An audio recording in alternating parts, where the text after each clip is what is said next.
All right, Rene, thanks very much for being here with us today. We are going to talk about performance and specifically morning routines and wherever that might take us. Because as we know, when we can improve our morning routine, that improves our days, that improves our weeks and our months and kind of cascades and snowballs in the right direction. It's kind of that bottom-up approach that we're looking at here. So I know we've known each other for years, had some great conversations over that time. And I know that you're huge on performance. And the interesting thing that I found with you as it relates to these conversations is that you've got a very spiritual kind of slant on performance and how you kind of maintain your balance. So I'm really interested to get into this conversation with you. So thanks for being here. Thanks for inviting me. It's always a pleasure talking with you, Chris. And I hope to share as much information and knowledge and wisdom as I can with everybody. Awesome. Right on. So just to get us kind of kicked off, maybe if you would, like I said, this isn't a new thing for you, right? This is I've been doing this for a while. And it's a progression for anyone thinking of doing this or implementing it. Yeah. It's a work in progress. It's not, it's constantly a work in progress. Yeah. Never a one and done, right? This is and by definition, never. Right? And I think you probably see the same, but let me know if you would add to this or whatever. But I think this is by definition a never-ending process. By definition, an evolution, right? And so it precisely should be, yeah.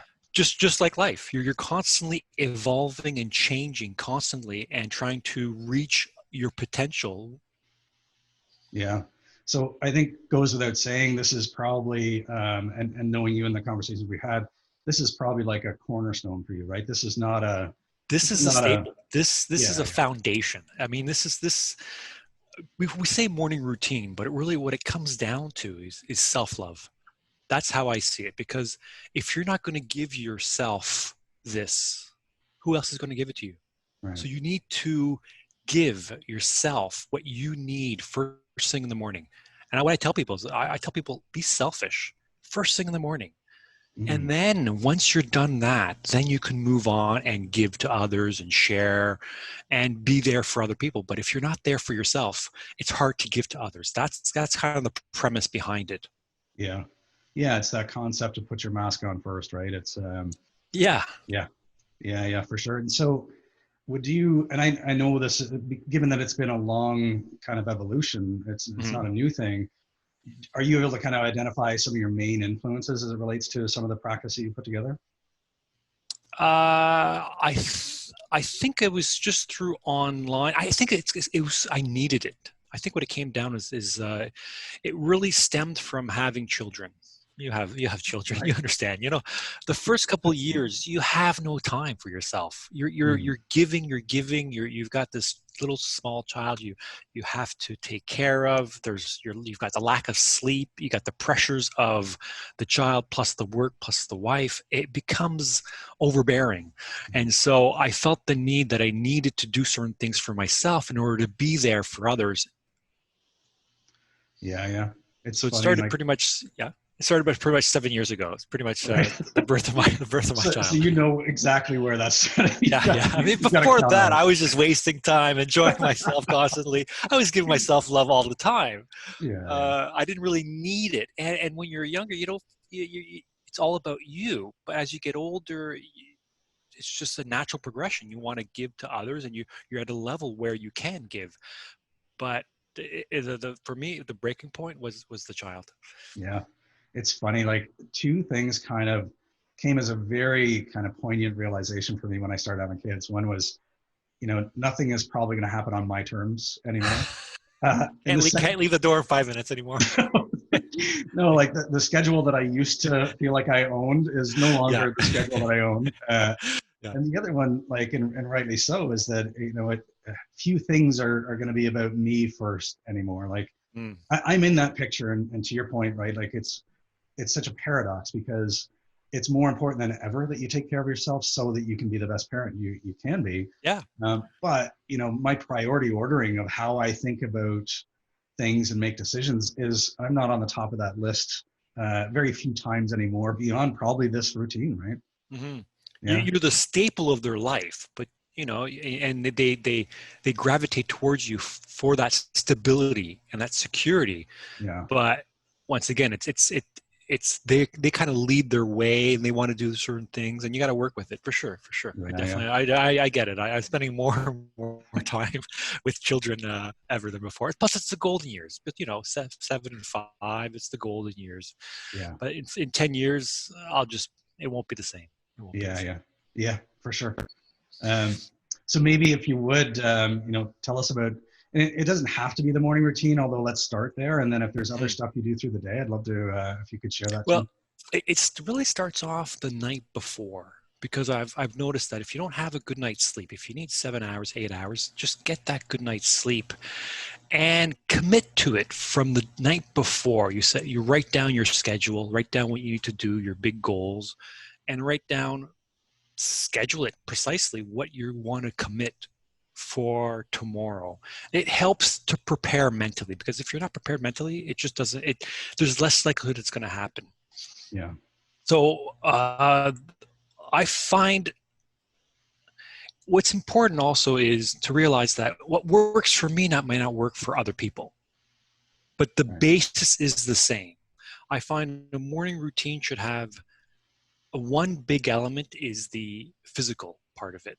So the body needs to stretch, the body needs to breathe properly, the body needs to kind of push its muscles in a way, so or get the heartbeat going. So what I've implemented is the yoga. So the hot yoga is just something that caters to me. Because of COVID, obviously, now I just do yoga at home, or it's virtual online. Either way, you're doing the yoga is so important. Why? Because it really provides, there's something in the body where, I don't know, the dopamine or the oxytocin, it grows in the brain, and I feel so much better. The deep breathing gets me on a natural high, if you will, just through the physical workout, and it stretches all the cracks out of you, and it just gets a good start. And here's the more important part is, when you do the physical activity and you do exert yourself, and you do have with the yoga, the nice thing is that you already have kind of an instructor there who's pushing you. You get to whip the body into shape, and the body then realizes that it's not the servant. It's not the master. It's the servant. Right. So you got to give yourself a bit of pain, and the body goes and push yourself in that discomfort. Mentally, when you're doing it physically, it shows mentally as well. So even though you're physically moving the body, it's a mental activity, because you're pushing yourself into a discomfort, somewhat painful, but the body's accepting it. And then it's a baseline for the rest of the day. You see where I'm going with this? Because if Totally. mentally, so first of all, the body believes it, because it's a servant. It's not going to lead you astray into, I don't know, another piece of cake or more coffee, or it becomes the servant, and it realizes that discomfort, it's okay. It's going to pass, and we'll push through it. And the mind becomes the master. So it's a lot of training in the mind. So that's the first element of a morning routine, is to have some type of physical activity. It could be walking, could be swimming, could be running, could be biking, whatever works for you. It reminds me of a book called Younger Next Year. Oh yeah. And the author of that book, it's a super fascinating book. One of the key concepts is that he says that, especially in the last third of your life, right from kind of middle-aged on, your body is constantly asking you a question, which is, should I be deteriorating? Should I be going into hibernation mode? He's saying the only way to answer that question is to respond through physical action and tell it, no, we're in growth mode every day. So like what you said about it being the servant, not the master, kind of dovetails into that well, right? Like we're telling it, hey, we're actively kind of moving, and it's time for you to respond with adaptation and growth, not for you to tell me that it's time to eat another piece of cake, right? Yeah, it's just like, if you don't use it, you lose it. That's the basic premise, especially of our body. If we don't Yeah. use it to the point where we're pushing ourselves, it'll deteriorate easily, very easily. And you're not gonna keep the same momentum as you were when you were 21. But Mm-hmm. at least you've accepted where you are now, and you're pushing yourself just a bit more. And Yeah. you're building muscle and stretching the muscles and just getting all the cracks out, and just you just feel so much better on it. And yeah, so Yeah. that's what I Yeah. have to say about that. Yeah. Well, and it applies too, right? With mental, physical, emotional, spiritual. If you're not flexing those muscles, then they will, atrophy over time. And so, Mhm. yeah, I think it makes a ton of sense. So once you've kind of gotten up, and for you, it's yoga. What Oh, after that? the first thing, actually, the first thing before the yoga, the first thing, which is even more critical, much more important, is the meditation.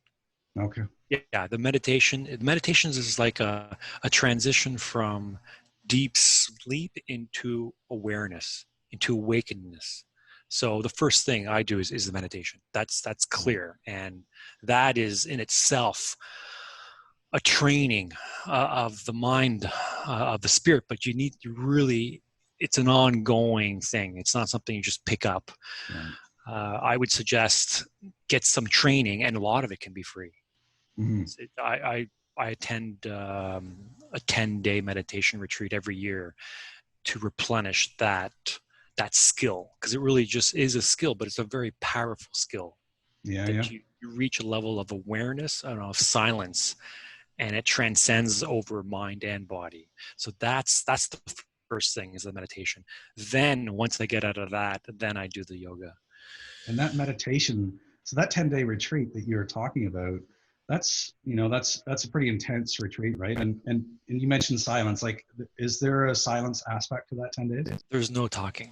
No. You must understand, I'm a thrill seeker. So when these things came about, I just jump into it and Yeah. try things out because it's a great experience. Mm-hmm. Yeah, there's no talking at all for 10 days, and you're basically meditating for 8 hours every day. Yeah. And the first time you go, I broke. Like you break. There's something within you that breaks.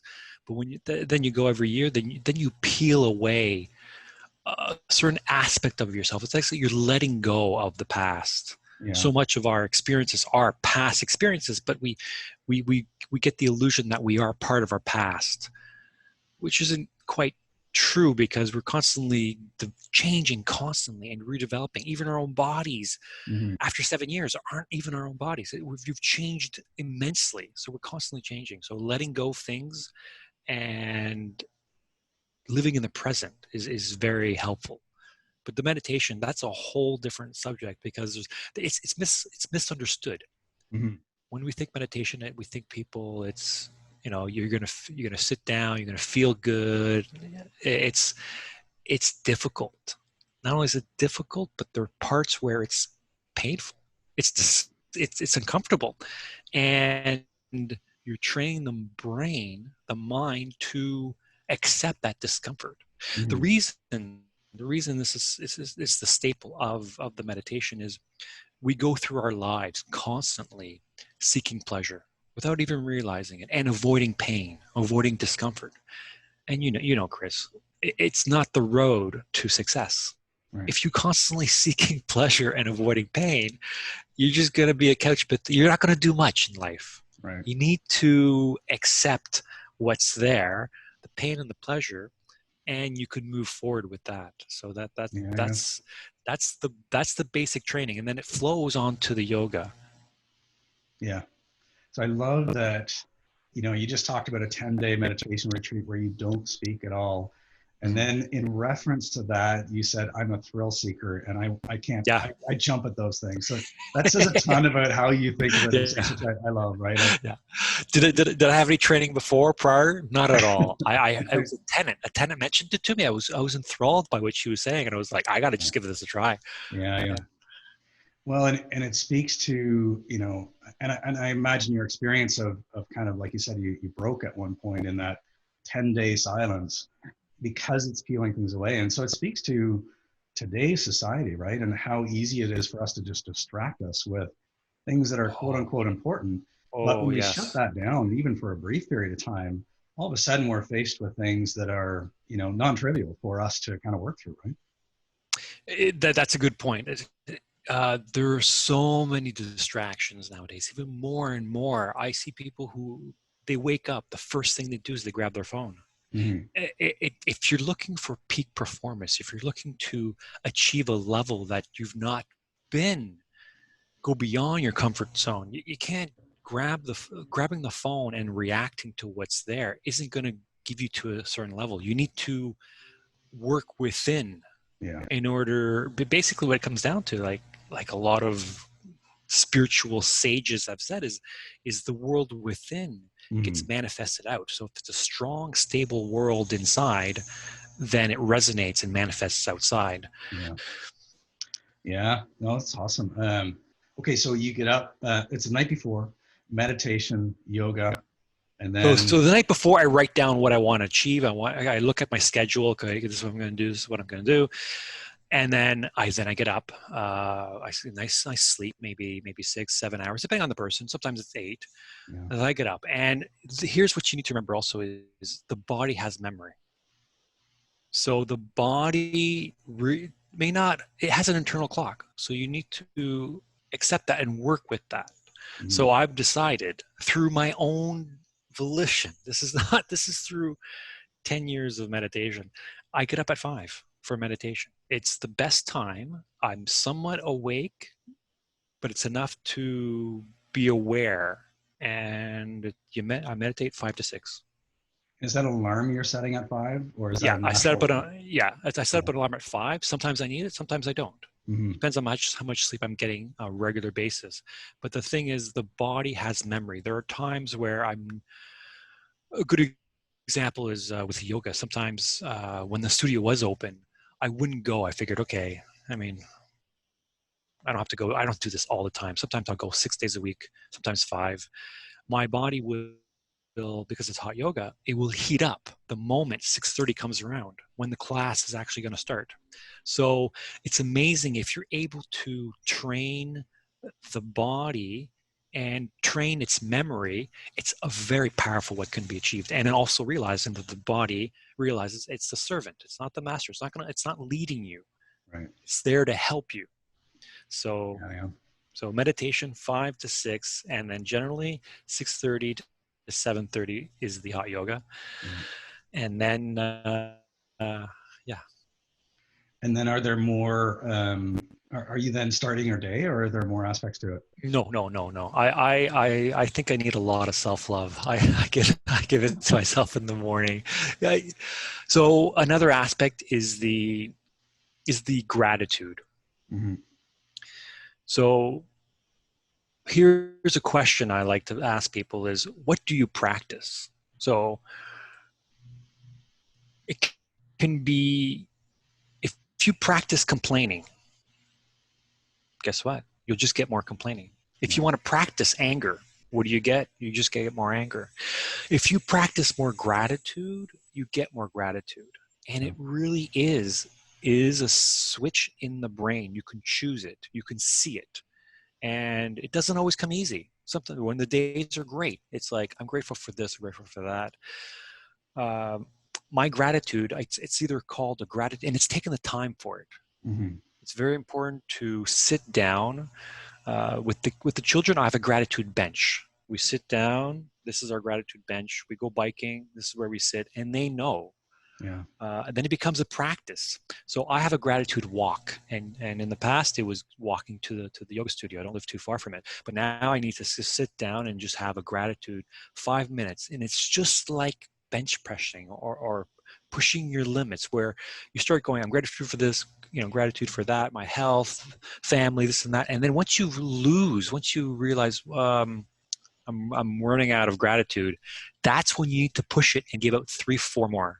So Right. it's just like a rep. Yeah. Yeah. And you're training the brain to see the abundance, to see the beauty, to see the love that surrounds you. Mm-hmm. Because people can easily switch on to the complaining and to the anger. I mean, you know how one can easily see the darkness. One can easily see the horrible things that happen. And it's not a question of overlooking it, but first thing in the morning, You be grateful for what there is, Yeah. because you know during the day there's going to be stuff that's not going to be pleasant that's going to happen. Something on the news, family, but take 5-10 minutes Mm-hmm. to write it down, say it, and believe it. And, Yeah. and over time, once again, the brain just feeds off it and loves it.